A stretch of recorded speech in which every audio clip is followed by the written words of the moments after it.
What's up, you guys, and welcome back to the channel. Today we have a lot to cover. So a couple of weeks ago, we spoke with a Turo representative who really emphasized the importance of good trip photos. Now, we've traditionally just taken regular photos with our phones, which have always worked well because our cars are cheap. But with a car like a Maserati that will be priced quite a bit higher, we think that it's worth it to really go the extra mile to take some good photos. So it is currently 6:30 in the morning, and we're currently on our way to downtown Dallas to try to get some good-looking photos without making a disruption to the people that are downtown. So let's go.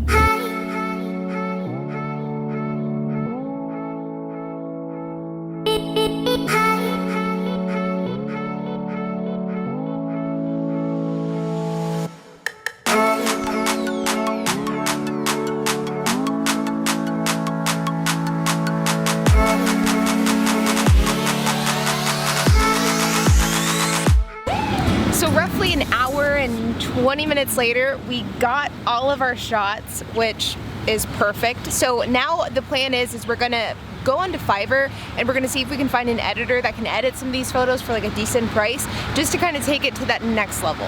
So this is another one of those things that I think are interesting and I think are sort of a hidden cost whenever it comes to renting out a high-end luxury car on Turo.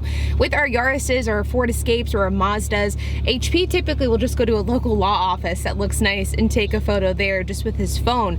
And I do think that with a car like a Maserati that you're trying to get a $125 to $150 per day price point, I do think that you have to go like to that next level, and that is an added cost with that. I mean, we've been outside now for an hour and 20 minutes, which typically for him it would take him 20 minutes to take the photos, and now we're going to hire an editor as well. And so these are things that I think should be taken into account whenever you're wanting to rent a car like a Maserati on Turo, because it does eat into the profit margin. And putting an Instagram filter like Valencia is not going to tie your pictures together. But hopefully these photos will end up being worth it and that it will warrant some more rentals, because the photos of the Maseratis in the Dallas area are not that good. They're taken like parking garages. So hopefully this makes us stand out. So it has been a few days since we went to downtown Dallas to take those photos. We ended up taking like over 100 photos that day, but we of course had to narrow it down to like 10 photos for the Turo listing. Now I will put a slide of like a handful of the photos here so that you guys can check it out. But ultimately, as far as the editing goes, I did find an editor on Fiverr. They were pretty expensive. It was $12.75 per image, which like on a per image basis isn't that bad, but for 10 images, that's $130, which I'm not super jazzed about paying. And so the route that we ended up going down was we just got one photo edited. The thought process behind that is because Turo has like a profile picture, and so that's the photo that comes up with search results.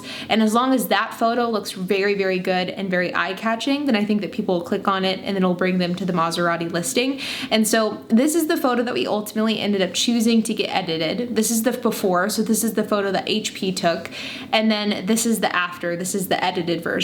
All in all, I think it looks really good. I think for $12.50, like you can't get much better than that. So I'm super content with it. We'll see what ends up happening long term, if we'll get more photos edited or if we'll just leave it to that. But all in all, I'm super happy with the photo edit, and that has been now live on the Turo listing, so it's all set for September 1st.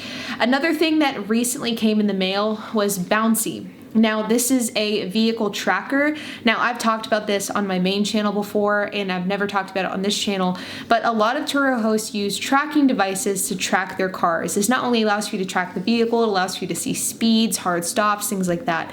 And I've never used them on our cars, mainly because our cars are cheap and these tracker devices are fairly expensive. But we did purchase one for the Maserati. So we ended up going with Bouncy. This was $60. It also charges a monthly fee as well. I believe it's $8 per month. It might be $7, but it's something in that ballpark. And you just plug this into your OBD2 port sensor and it allows for you to track the car. Now, of course, I felt like this was a necessary move with the Maserati. Whenever you're dealing with 2007 Toyota Yaris's, it's not as much as a necessity, but it is with the Maserati. So as of right now, we have our photos done. The Turo listing has been put up as well. So the car is listed officially on Turo for a September 1st live date. We have the photos edited. We have the tracking device. We just need to install it. And really the next phase of the process is HP installing bumper guards onto the car. So another thing that we're doing to the Maserati that we haven't done to into any of our other cars as an attempt to try to protect it as much as possible during Turo rentals is we bought these guards, which was something that HP found, and he thought it would be a good idea. So basically a lot of renters, especially in lower vehicles or sedans in general, they don't really accommodate for how low the vehicle is, and when pulling out of steep driveways or even pulling up next to a curb, they don't really take that into account, and it scratches the underneath of the bumper. So in this little diagram you can see on the sports car, they actually have these little blocks that you're going to adhere to the bottom. That way when you pull up to these hard spaces or these, really tall curbs, the theory is that they're going to rub on the bottom of this, even push the bumper cover up, but at least it's not scratching the paint, and when it goes to slide off, it's just going to scratch the heck out of these, which I'm fine with because these are a lot cheaper than buying a new Maserati bumper cover. So these were surprisingly expensive, I think, for a piece of plastic. And this is another cost that is associated with getting a Maserati. Now, we will tally up like all of these costs and all of these things that we're buying, and they will be taken into the total of how much the Maserati is costing versus our 5 economical cars. But for a pack of these, which should protect the entire bumper, it was like $98, so right under $100. But HP is now going to show you guys the process of installing these.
Now we can see the finalized product all the way down to the sides. Now, I figured there's probably going to be some more deeper scratches, which you can see some scuffs from previous damage.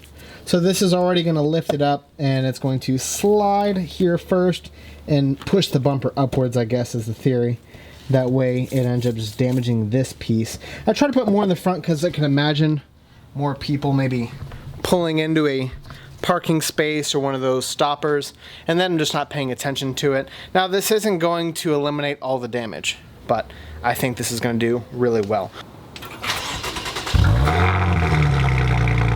So we're currently on our way to a just local parking lot where we're going to be filming some short videos that we can send to the guests that end up renting the Maserati. This is like another thing that, once again, is one of those things that you don't really think about whenever you're renting a car that isn't like your standard Toyota or Ford or Kia or Hyundai, is that there's small things that are very, very different, and guests who aren't familiar with the car could have issues with that. So our strategy to kind of mitigate this is we're going to be recording HP doing a walkthrough of some of the things that this car has and normal cars don't.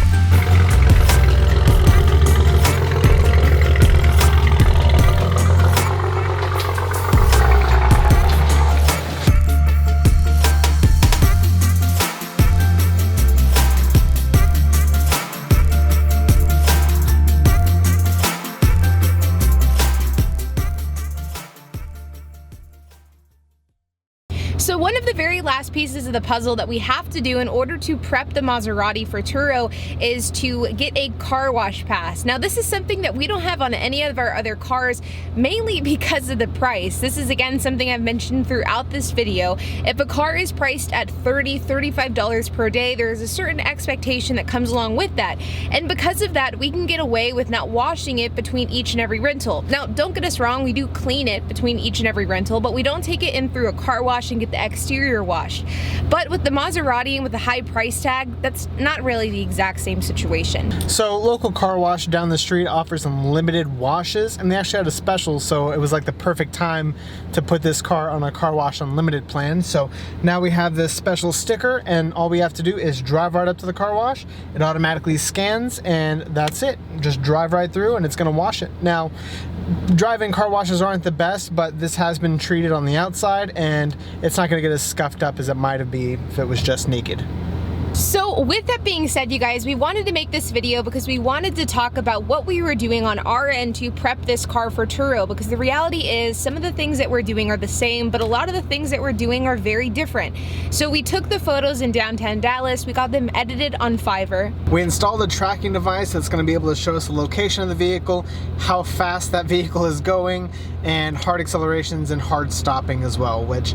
HP's gonna have fun with that one. Yeah, I don't know. I've already told him I'm deleting the app, and he's in charge of that. Honestly, I don't want to see how hard it's been driven, but I mean, at least it'll give me some insight of preventative maintenance, I guess. In addition to the tracker, we also got the car wash, and we also had to get a custom lockbox as well, because the key to the Maserati is so large that a normal lockbox simply doesn't work. And lastly, we also recorded some instructional videos to send to the renters whenever they rent out the Maserati, just to kind of give them an overview on how to operate the vehicle and small things that maybe a normal renter wouldn't find in a regular lower priced car. And it is exciting because we did get our very first rental. So the car is going out on its first rental tomorrow, and so we will see what ends up happening. It's rented through the weekend, so we are pretty pumped about that. Yeah. We'll be keeping you guys up to date on how it does on its first rental and what flavor Aubrey chooses when she gets pied in the face. The pieing in the face isn't for 6 more months, okay? The first rental is just the first rental. And it's gonna be solidified pretty soon. Be sure to hit that like button, subscribe, and hit that notification bell, and we'll see you on the next episode.